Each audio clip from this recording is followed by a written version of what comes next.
Hello guys, welcome to Miss Stadiology 22. I hope you are fine. Today we have discussed about gaseous exchange in plants.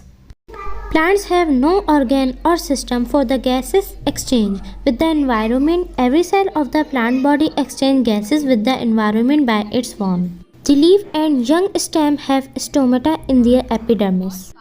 The gases exchange occur through these stomata. The inner cells of leaf, mesophyll and stems also have their space among them, which help in the gases exchange. Leaf cell face two situations. During the daytime, when the mesophyll cells of leaves are carrying out photosynthesis and respiration side by side, the oxygen produced in photosynthesis is utilized in cellular respiration. Similarly, the carbon dioxide produced during cellular respiration is utilized in photosynthesis during night time.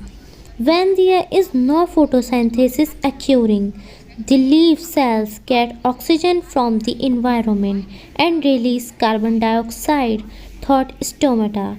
In woody stems and mature roots, the entry surface is covered by bark which is impervious to gases or water.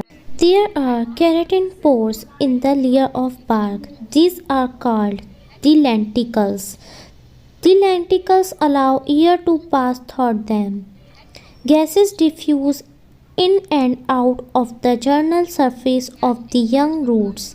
These gases are found in the soil surrounding the roots. The aquatic plants get the oxygen dissolved in water and release carbon dioxide in the water.